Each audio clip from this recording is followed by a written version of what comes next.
And I wanted to thank my husband, and I didn't want to thank him like, I really love him and everything. So I'd like to thank my husband, Parker, the man who has given me the big one for the last 8 years.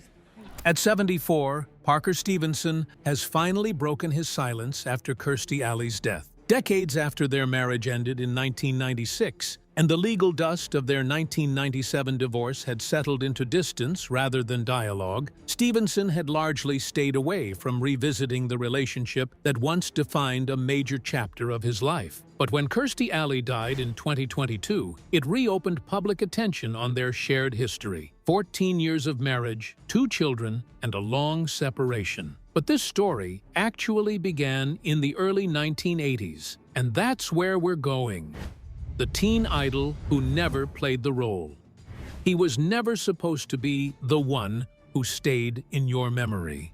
In the late 1970s, when American television was still experimenting with how far it could push youth-driven storytelling, Parker Stevenson was cast as Frank Hardy in the Hardy Boys' Nancy Drew Mysteries, a role designed to be clean, controlled, and almost interchangeable in a duo built around mystery-solving brothers. On paper, it was just another network attempt to capture the teenage market. In practice, it became something else entirely. The quiet half of a cultural phenomenon that briefly turned him into a national face, even as he resisted everything that came with that kind of visibility. What made it unusual wasn't the fame itself, but the way it landed on him. Paired with Sean Cassidy's Joe Hardy, Stevenson occupied the role of restraint inside a format built for momentum, structured plots, weekly cases, and a glossy California-shot version of danger that never quite touched the ground. While Cassidy absorbed the louder wave of teen idol attention, Stevenson moved differently through the same spotlight, almost detached from it, as if he had stepped into a story that was already running before he arrived and would keep running after he left. And yet, that single casting decision changed everything. It placed him inside the machinery of late 70s network television, and it was exactly the moment it was expanding into mass youth culture. Magazine covers, syndication reruns, Saturday night ratings, these could turn a supporting presence into a lasting image. Stevenson was born in Philadelphia in 1952, and by the time he was cast, he was not the archetype of an aggressively ambitious Hollywood newcomer. His screen presence carried a controlled restraint that contrasted with the louder, more expressive teen idols of the decade. Frank Hardy, as written and performed, was the older, more analytical half of the duo, structured, calm under pressure, and often positioned as the decision-maker in investigative sequences. That alignment between character and performer became a defining factor in how audiences perceived him. While Cassidy drew a more overt pop star following, Stevenson became the quieter anchor of the pairing. By 1978, the show had become a recognizable part of ABC's youth programming strategy, airing during a period when networks were experimenting with crossover formats between mystery, action, and teen drama. Episodes were structured as standalone cases, often involving espionage-style plots, secret organizations, or small-town crimes that escalated into larger conspiracies. Filmed in Southern California locations that doubled for fictional American towns, the series leaned heavily on a clean, almost cinematic aesthetic that distinguished it from grittier police procedurals of the same era. Within that controlled visual environment, Stevenson's performance remained deliberately understated, reinforcing a character dynamic built on rationality rather than emotional volatility. The cultural impact was immediate but uneven. Teen magazines such as Dynamite and Tiger Beat circulated his image widely, placing him into the machinery of late 70s celebrity manufacturing, where television exposure quickly translated into poster fame. However, unlike many contemporaries who leaned into that visibility through music careers or tabloid presence, Stevenson maintained a notably low-profile public persona. Interviews from the period reflect a consistent pattern. He rarely framed himself as a celebrity figure, instead discussing acting as a craft rather than a lifestyle. That distinction would later become central to how his career evolved once the show ended. When The Hardy Boys' Nancy Drew Mysteries was canceled in 1979 after 3 seasons, Stevenson did not attempt to escalate his fame into a broader entertainment brand. Instead, he moved into guest roles across established television formats, appearing in series such as The Love Boat and Hotel, which functioned at the time as rotating platforms for working actors transitioning between projects. This phase of his career reflected a broader industry pattern in early 1980s television, where steady episodic appearances often provided more stability than attempting to break into film stardom without studio backing. The contrast between expectation and trajectory became more visible as the decade progressed. While many actors from teen-oriented series attempted to convert early fame into high-visibility Hollywood careers, Stevenson maintained a quieter professional rhythm. His choices aligned more closely with long-term sustainability than with rapid career escalation. This was not a retreat from acting, but rather a deliberate positioning within television's evolving ecosystem, where recurring roles and ensemble casts were becoming increasingly valuable as networks expanded programming hours. By the mid-1980s, Stevenson had already begun distancing himself from the teen idol label that had briefly defined him. The industry, however, continued to associate him with that early image, especially as reruns of The Hardy Boys circulated internationally. The paradox was clear. The role that made him recognizable was also the one he actively moved beyond, creating a career identity shaped as much by restraint as by visibility. In later years, as television shifted towards serialized drama and cable networks began redefining prestige formats, Stevenson's earlier work was often revisited as part of a transitional period in American TV history. His career arc stood out not for escalation, but for continuity. He did not chase reinvention through high-profile reinventions or tabloid-driven visibility. Instead, he remained within the structural boundaries of television acting, building a professional life that prioritized consistency over amplification. What emerged from that trajectory was a rare type of Hollywood profile, a teen idol who never fully performed the role of celebrity. His early fame was real, measurable in ratings, magazine covers, and network positioning, but his response to it was unusually contained. Meanwhile, a parallel story was running. Kirstie Alley's beliefs, reinvention, and Hollywood entry. In the late 1970s, before Hollywood ever framed her as a primetime force, Kirstie Alley was still assembling the internal architecture that would later define both her career and her public identity. Born in Wichita, Kansas, in 1951, she moved through early adulthood in a way that never followed a straight entertainment trajectory. Long before sitcom fame or awards recognition, she relocated to Los Angeles and stepped into a life shaped by uncertainty, ambition, and reinvention. It was during this transitional period that she became involved with the Church of Scientology, an affiliation that would remain a consistent thread throughout her life. Scientology entered her world at a moment when she was still navigating identity formation rather than celebrity consolidation. Unlike actors who encounter belief systems after achieving fame, Alley's connection to Scientology developed before her breakthrough. She later credited the organization with helping her overcome cocaine addiction, describing that period as a turning point in stabilizing her life. Los Angeles in that era was saturated with competing pathways into entertainment. Modeling, commercial acting, and background work in television production cycles that were expanding rapidly through network demand. Alley worked in smaller roles and appearances while simultaneously navigating personal challenges, including substance dependence, which she later openly discussed in interviews. The structure she found in Scientology became part of how she described discipline and recovery, giving her a narrative of transformation that she carried into her professional life. By the early 1980s, she was still not a household name, but she was building a foundation through incremental visibility. Her Her early screen appearances included film work such as Star Trek II, The Wrath of Khan, where she played Lieutenant Savick.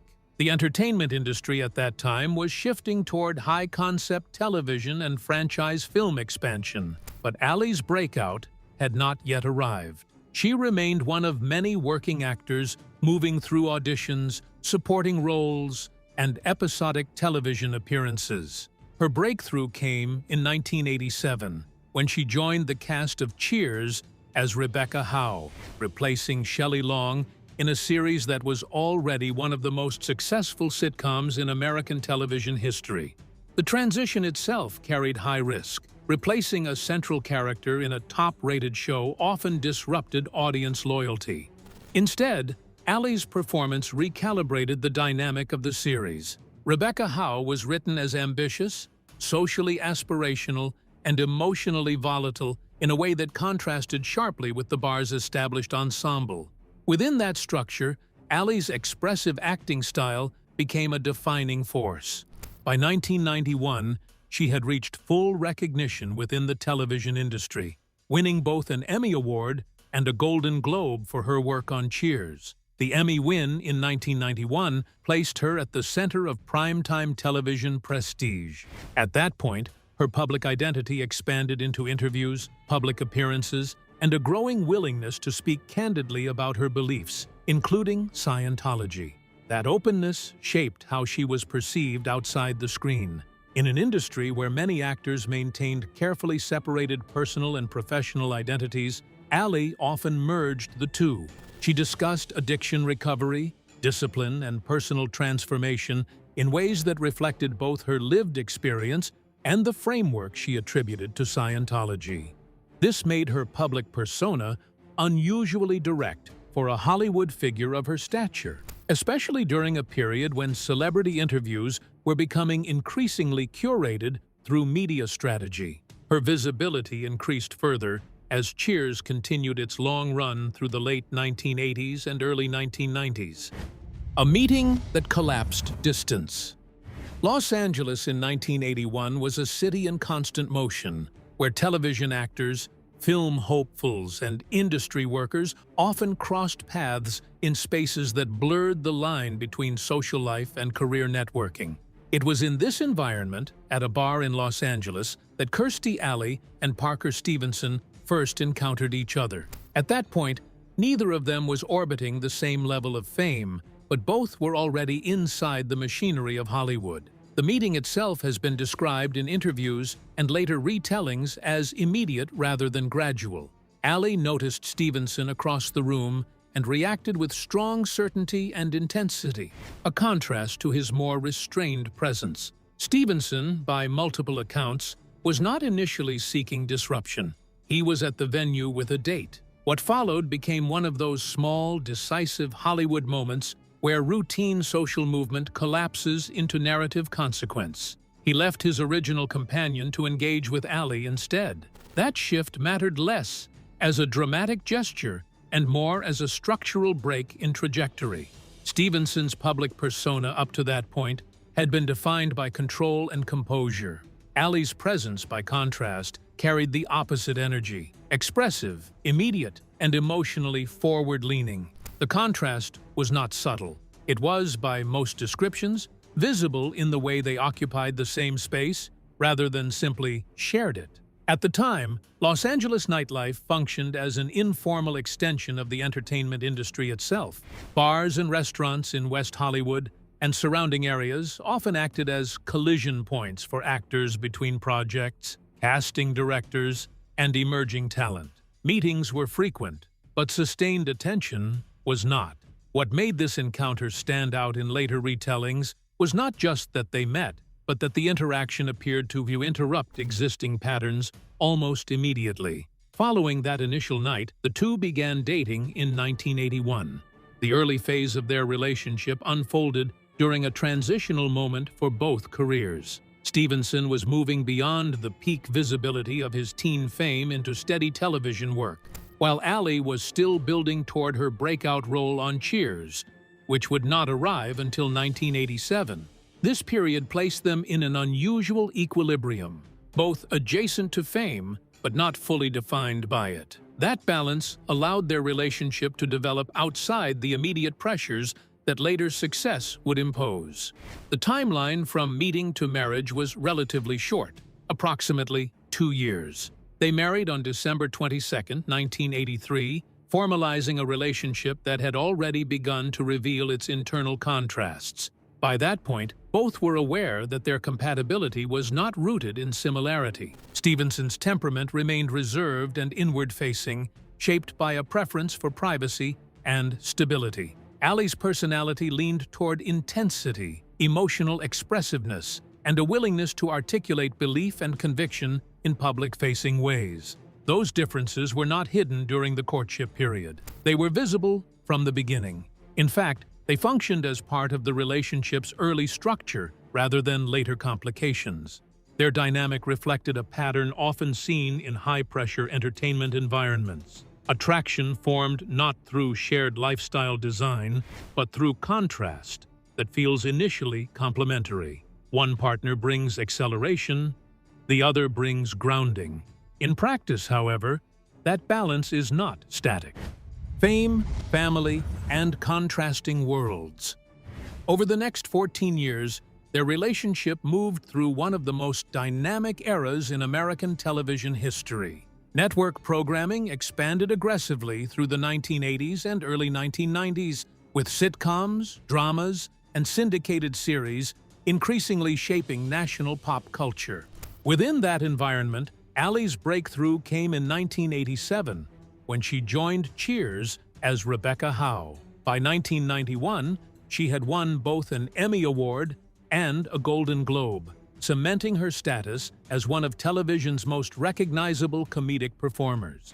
While Alley's public visibility expanded rapidly, Stevenson's career followed a more controlled and steady path. He continued working consistently in television, appearing in series such as Baywatch, where he played Craig Pomeroy, and taking on guest and recurring roles across established network formats. Unlike the explosive rise of sitcom superstardom, his trajectory reflected the structure of long-term television professionalism, consistent employment, moderate visibility, and minimal tabloid exposure.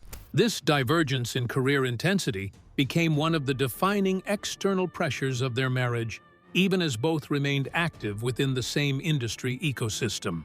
During this period, their family expanded significantly. Their first child, William True Stevenson, was born in 1992, followed by their daughter, Lily Stevenson, in 1994. These years marked a transition from early marriage into full family structure, with both parents balancing demanding television schedules against domestic responsibilities. The timing of their children's births aligned with the peak of Alley's Cheers era, when production demands, award cycles, and media appearances were at their highest intensity. Stevenson, meanwhile, maintained steady television work that allowed for continuity but less public amplification. Inside the household, the contrast in temperament became increasingly visible as life stabilized into routine. Alley's public persona was defined by expressive communication, emotional openness in interviews, and a willingness to discuss personal beliefs and experiences in detail. Stevenson's presence, by contrast, remained restrained and private, shaped by a preference for stability and separation between professional visibility and personal life. This difference played out within the broader environment of Hollywood in the era, where celebrity culture was becoming more media-saturated and personal narratives were increasingly part of public consumption. However, by the early 1990s, the gap between their professional rhythms had become more pronounced. Alley was operating at peak visibility, moving through award cycles, press engagements, and high-profile industry recognition. Stevenson's work continued at a stable pace. The household, therefore, functioned within two overlapping but differently paced systems, one driven by accelerating public attention, the other by continuity and low-profile consistency. Despite these differences, the marriage remained intact, but then it all fell apart. Fame, personality distance, and external noise.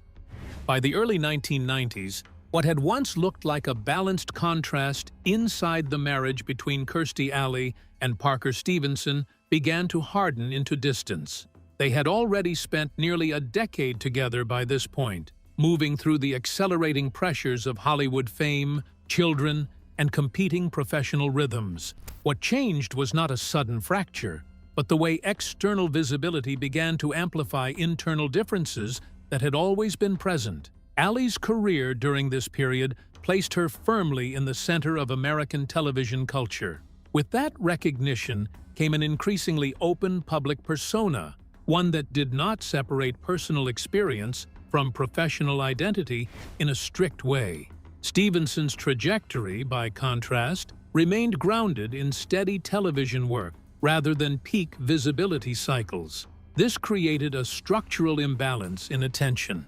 As the marriage progressed into its second decade, Alley occasionally referenced past emotional attractions to co-stars in interviews, including her widely reported comments about John Travolta and Patrick Swayze. She consistently denied physical infidelity, but the admissions of emotional complexity were enough to generate sustained media attention. In the entertainment press environment of the late 1980s and early 1990s, such disclosures were rarely treated as private nuance. They were reframed as narrative tension points, often stripped of context and reassembled into simplified interpretations of marital instability. This external framing gradually reshaped how the relationship was viewed from the outside. What had begun as a marriage defined by personality contrast was increasingly interpreted through a more reductive lens. A Hollywood couple defined by incompatibility, emotional volatility, and divergent personal worlds. Entertainment journalism of the period often favored binary storytelling, especially in celebrity relationships, where complexity was compressed into recognizable archetypes. Stevenson's public comments remained notably consistent and restrained. When he did address the marriage in later reflections, he described the central issue not as scandal or betrayal, but as fundamental incompatibility. He characterized the relationship as one shaped by different life directions and personalities that ultimately did not converge over time. During this same period, the practical realities of their lives continued to unfold under increasing pressure. They were raising two children at a time when both parents were still actively working in television. The demands of production schedules, travel, and public appearances added structural strain to an already asymmetrical visibility dynamic. Alley's career required frequent engagement with media cycles tied to Cheers and later projects, while Stevenson's work remained more episodic and less publicly amplified. The imbalance did not create conflict in a single moment, but it reinforced different rhythms of daily life. Scientology, which remained part of Alley's personal belief system throughout this period, also existed within the broader context of her public identity, though it was not directly positioned as a marital factor in reporting or in their own later explanations. It contributed to the way she discussed discipline, personal transformation, and recovery in interviews, adding another layer to how she articulated her experiences. By the time their separation occurred in 1996, the story of their relationship had already been absorbed into a broader Hollywood pattern. Two people whose initial connection was driven by contrast, whose shared life had been shaped by escalating public visibility, and whose differences had gradually become more pronounced. Separation and the messy legal reality. By 1996, a marriage that had begun in 1983, inside the accelerating glow of early 1980s Hollywood, had reached its breaking point, not through a single dramatic rupture, but through a gradual separation of direction, pressure, and priorities. Kirstie Alley and Parker Stevenson separated. By that time, both had already lived through a full arc of Hollywood transformation. What followed was not an immediate resolution, but a legal process that extended into 1997 and beyond in terms of negotiation and settlement complexity. Divorce proceedings in cases involving established Hollywood careers often moved slowly, and this case was no exception. The process required a structured legal discussion over custody arrangements for their 2 children, as well as financial support and division of assets accumulated over more than a decade of marriage. These negotiations took place in a context where both individuals were still publicly recognizable figures, which meant that private legal decisions existed under a layer of public curiosity and media interpretation. Extended legal timelines in family court cases often signal disagreement over key terms, and in this case, the duration of negotiations contributed to public perception that the separation was more contentious than a standard amicable split. Reports from the period referenced disputes over financial arrangements and support obligations, which were typical components of high-profile divorces, but became amplified when viewed through the lens of celebrity coverage. Custody considerations were central to the proceedings, as both children were still very young at the time of separation, approximately 4 years old for True and 2 years old for Lily. This meant that any resolution required careful legal structuring around parenting responsibilities, living arrangements, and financial continuity. These elements extended the timeline of the divorce process. Despite the public framing that sometimes accompanied Hollywood separations in the 1990s, there was no confirmed scandal. Court-related reporting and later biographical accounts did not establish betrayal as a central legal factor in the proceedings. Instead, both Kirstie Alley and Parker Stevenson consistently described the underlying issue in more structural terms. In later commentary, Stevenson characterized the marriage breakdown as rooted in incompatibility and different life directions rather than wrongdoing or hidden misconduct. Alley similarly framed the separation as the result of 2 people who ultimately could not sustain a shared trajectory despite long effort and commitment. The distinction between public speculation and documented legal basis is important in understanding why the divorce became labeled as messy. In entertainment media ecosystems of the time, extended proceedings involving financial negotiation were frequently interpreted as signs of personal conflict, even when the legal record reflected procedural rather than sensational disputes. The absence of a clear scandal did not prevent narrative construction. The length and visibility of the process filled that interpretive space. During this period, both individuals continued their professional work. They moved on, rebuilding lives after the end of their marriage.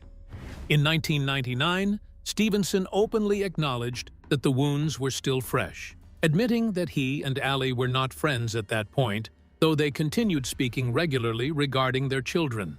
It was one of the few moments where he publicly revealed how difficult the transition had been. He later reflected that breaking marital vows was something he personally regretted, not because he believed the separation had been unnecessary, but because he had taken those vows seriously in the first place. True had been only 4 years old when the marriage ended, while Lily was just 2. Parenting responsibilities forced communication even as emotional distance remained. Unlike many celebrity couples who attempted public displays of post-divorce friendship, Stevenson and Alley largely avoided presenting a polished narrative. Their relationship settled into something more realistic: communication when required, cooperation when necessary, and separate lives the rest of the time. The emotional intensity that had defined both their courtship and their marriage gradually gave way to a practical co-parenting arrangement centered entirely on their children.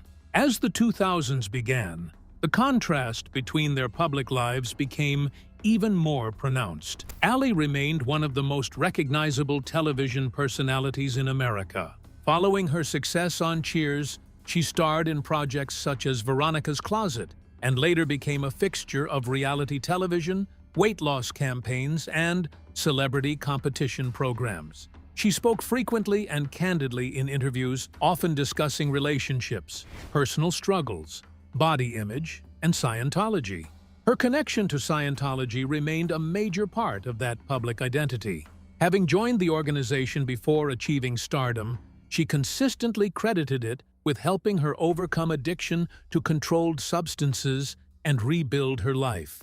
She even publicly defended Scientology against critics and became one of its highest-profile celebrity members.